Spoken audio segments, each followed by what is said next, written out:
C'est quoi toi ton mantra en fait enfin, qu'est-ce que tu te dis toi dans ta tête quand tu vois une femme qui te plaît en fait Mhm.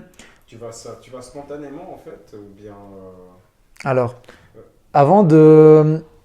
Alors oui, j'y vais spontanément la plupart du temps, c'est quand je suis célibataire. Maintenant, ce que je me dis, je vais dire ce que je me disais avant. Ce que je me disais avant, c'est quand je voyais une fille, peu importe le contexte, je me disais, waouh, elle est trop bien pour moi. Soit elle est trop bien pour moi, elle est trop belle, elle est trop, je sais pas, trop grande, tout ce que tu veux. Soit je me disais, ah, si j'y vais, je vais la déranger. Ah, j'ai un peu cette peur de déranger, tu vois. Et en fait, je me suis rendu compte que ça se travaillait avec. Tout ça, en fait, c'est des croyances que qu'on nous a mis dans la tête ou que j'ai eu, je sais pas comment. C'est des croyances, en fait, mais ce qui est bon avec les croyances, c'est que tu peux venir les modifier, tu peux venir les changer. À partir du moment où je me suis dit, ok, moi, je veux une relation, j'en ai marre des célibataires, tout ça, je veux vraiment faire des rencontres. Je me suis dit, ok, donc moi, je veux sortir avec des filles qui sont comme ça, comme ça. J'avais ma liste, je savais très bien quel genre de nana je voulais, avec qui je voulais sortir. Mais je me disais, ok, moi, je veux ça. Mais elle, la fille, en échange, elle a quoi à être avec moi? Tu vois, tu as posé la question, toi, ok, tu sais très bien quel genre de nana tu veux, quelle relation tu veux, mais la fille, elle a quoi en échange à sortir avec toi? Qu'est-ce que toi, tu vas amener un petit peu, entre guillemets, sur la table? Qu'est-ce que tu vas lui donner? Puis quand je dis donner, c'est pas forcément des choses matérialistes, attention, hein. C'est qu'est-ce que tu veux donner comme qualité humaine, tu vois, ton unicité. Qu'est-ce que toi, tu peux lui apporter? Tu peux lui apporter du fun, de l'authenticité, de l'empathie, tu peux lui apporter le fait que tu la comprends, tu la rends à l'aise, tu la fais rire, tu vois, tout plein de choses comme ça. Fais une liste vraiment de qu'est-ce que tu peux apporter à une femme dans une relation, qui ne sont pas matérielles. Et une fois que tu fais cette liste-là, quand tu commences à sortir et quand tu commences à avoir des résultats et à voir que bah, au final, ouais, t'apportes des choses, t'apportes de la valeur, tu vas plus te dire, ouais, mais cette femme-là, ah, j'ai peur de la déranger, tout ça. Tu vas plutôt te dire, ouais, mais cette fille-là, en fait, en l'abordant, je vais lui créer l'opportunité de rencontrer un mec cool, qui est moi. Tu vois, la séduction, c'est quasiment 80% de la psychologie et 20% de la technique. Alors oui, qu'est-ce que je dis concrètement comme phrase? Comment est-ce que je la ramène chez moi? Oui, ça c'est une partie, mais ça c'est le 20%. Le 80%, c'est tout ton inner game, en fait, c'est toutes tes croyances internes. C'est si toi, tu crois que tu es un homme, bah de nouveau, tu as travaillé sur ton style de vie, donc tu as fait des voyages, tu as vécu des choses, tu as des choses intéressantes à raconter, tu es quelqu'un d'intéressant. Si tu crois fondamentalement que tu es quelqu'un comme ça, quand tu vas voir des filles, tu vas plus te sentir dérangé en fait. Tu vois, c'est peut-être ça sonne un petit peu très narcissique, on va dire, de se dire, ouais, alors je vois cette fille-là, alors ça va être l'opportunité de rencontrer un mec cool, mais fondamentalement, moi, c'est ça que j'ai au plus profond de moi comme croyance, en fait, et ça fonctionne, ça fonctionne. Alors après, quand j'arrive, bien évidemment, je suis pas là en me disant, ouais, c'est ton jour de chance et tout, on est d'accord, je l'aborde pas comme ça, mais quand j'arrive, tu as meilleur temps d'avoir ce genre de croyance-là, qui fait que quand tu arrives, eh ben, tu déranges pas les filles, tu es là genre, hey, salut, ça va, enfin voilà, tu discutes, plutôt que de te sentir gêné, de te dire, ouais, excusez-moi de vous déranger les filles, ah, je sais que vous discutez, mais voilà, j'essaie de faire ta connaissance parce que tu me plais, ou tu vois un petit peu, là, tu arrives comme un mendiant, tu arrives de manière désespérée, tu vois, ouais. alors que dans le premier cas, tu n'arrives pas comme un mendiant, tu arrives comme un mec cool, qui donne de la valeur, qui, tu vois, tu les fais rire, tu passes un bon moment avec ces filles-là, et c'est la vibe, les choses que les filles vont ressentir sont totalement différentes. Tu peux donner les mêmes phrases d'approche, le même texte, enfin ce que tu veux, au gars qui est dans la situation 1 et au gars qui fait un peu le mendiant, elles vont ressentir totalement quelque chose de totalement différent. C'est pour ça que les phrases d'approche et toutes les techniques, ça aide un petit peu au début, ça peut être une béquille, mais il faut vraiment travailler en amont sur tes croyances, sur comment tu te vois toi en fait. Donc si tu veux lui donner un conseil en fait c'est de d'augmenter finalement son énergie en fait Ouais, bah, ton énergie, oui, et surtout travailler sur toi en fait. ouais. D'être capable de te convaincre, parce que les croyances, en fait, elles peuvent soit te détruire, soit t'amener vraiment vers le haut, en fait, tu vois. Et vraiment de mettre en place des bonnes croyances, pas d'avoir des croyances imitantes en te disant, bah voilà, je suis pas cool comme gars, je suis pas fun, tout ça. C'est peut-être le cas maintenant, mais si tu es ouvert dans la vie à faire des nouvelles choses, si tu t'ouvres un petit peu au monde, que tu testes des nouvelles expériences, que tu sors de ta zone de confort, tout ça, tu vas très vite avoir un style de vie enrichissant. Tu fais des voyages, tout ça, tu vas très vite après avoir des choses à raconter.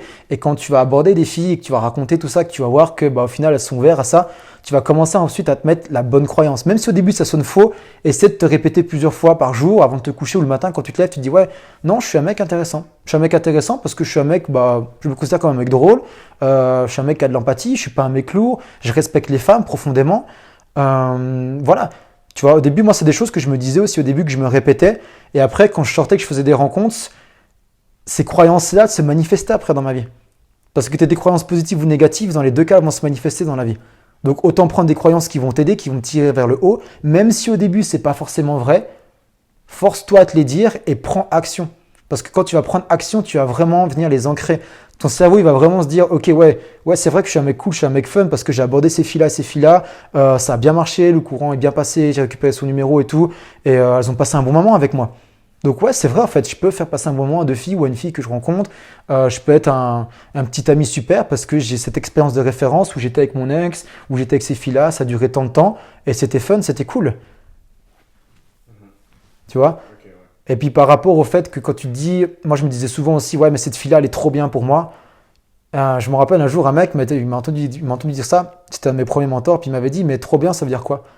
Elle est quoi? Elle est trop grande, elle est trop belle, elle a trop de maquillage, elle a trop de rouge à lèvres. Ça veut dire quoi trop bien pour toi? J'apprends, j'étais, ouais, mais elle est trop belle, elle est trop. Ok, et puis tu crois que cette fille-là, en fait, avec qui elle sortirait comme mec? Si on oublie tous les clichés qu'on a, des mannequins, qu'il faut être millionnaire, ou tout ce que tu veux, juste au niveau de l'attitude, elle sortirait avec un mec qui se comporte comment? Cette fille-là, elle est trop bien pour toi. Toi, tu te poses la question, tu te dirais, ah, bah, je sais pas, un mec qui a confiance en lui déjà. Ok, un mec qui a confiance en lui, comment est-ce qu'il irait l'aborder là? Elle est toute seule, elle est en train de lire un livre là. Il irait comment? Comment est-ce qu'il se comporterait le mec que tu penses qui pourrait matcher avec ce genre de meuf là parce que cette meuf là elle est trop bien pour toi? Comment est-ce qu'il se comporterait? Juste au niveau de l'attitude. Tu vois? Ah, bah, il irait avec du sourire, il aurait confiance en lui. Je sais pas, il se mettrait à côté d'elle, il commencerait à trouver un truc original, tout ça. Ok, fais-le maintenant. Essaie d'adopter le comportement d'un mec qui, selon toi, est suffisamment bien pour sortir avec ce genre de fille. Mhm. Tu vois? Et après, alors j'ai commencé comme ça, et après je me suis rendu compte aussi que le physique, ça fait vraiment pas tout. C'est le physique, t'as des nanas qui sont super belles et tout, mais avec qui t'as pas beaucoup d'alchimie. D'autres avec qui t'as de l'alchimie, donc c'est bien. Mais tu te rends compte que même si t'as de l'alchimie, au niveau de sa personnalité, il y a quand même deux, trois gros défauts, des choses qui sont vraiment des cartons rouges pour toi. Par exemple, pour moi, c'est la vulgarité. Moi, je suis pas quelqu'un de vulgaire du tout, puis une fille qui est vulgaire, ça passe pas pour moi. C'est pas possible, je trouve pas ça très féminin, et c'est pas quelque chose qui est attirant pour moi. Et j'ai rencontré des femmes qui étaient belles, on va dire, d'accord, selon les standards de la société, avec qui s'est passé des choses, mais pour moi, il n'y avait pas moyen d'aller plus loin avec elles parce que au niveau de son comportement, ça fonctionnait pas. Ça fonctionnait pas. Et je me suis rendu compte qu'en fait, toute cette notion que j'avais à l'époque du elle est trop belle pour moi, déjà, premièrement, le physique, ça veut pas dire grand-chose.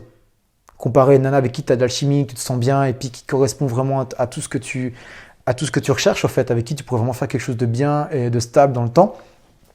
Donc au final, tu te rends compte que le physique, faut un petit peu baisser la barre, quoi. Faut pas mettre les meufs sur un piédestal juste par leur physique. Le piédestal, il est que dans ta tête. En réalité, la fille que tu considères trop bien pour toi, c'est un être humain. Elle va aux toilettes comme tout le monde. Elle a ses hauts, elle a ses bas. Crois-moi que au début, c'est vrai que ça impressionne un peu, mais quand tu commences à flirter avec des nanas que tu considères comme trop bien pour toi, tu te dis que j'y vais, je tente, puis que tu vois que ça peut matcher, quoi, que tu as une chance avec elle. Quand tu te rends compte que bah, elle aussi, elle a des fois, elle a des coups de blues. Elle est énervée, il y a des moments où elle se fait chier dans sa vie, ou il y a des moments où il y a des choses négatives qui lui arrivent. C'est un être humain comme tout le monde, en fait. Et à partir de ce moment-là, quand tu vis ce genre d'expérience-là, le piédestal, il n'existe plus. Tu te rends compte qu'en fait, c'est juste. Alors après, c'est peut-être dû au film, dû à la société, dû à tout ce qu'on a entendu. Mais le piédestal, en fait, c'est une illusion. C'est une illusion. Nous, on est là en tant qu'hommes, les femmes, elles sont là. On a la même valeur. On est tous des êtres humains, en fait.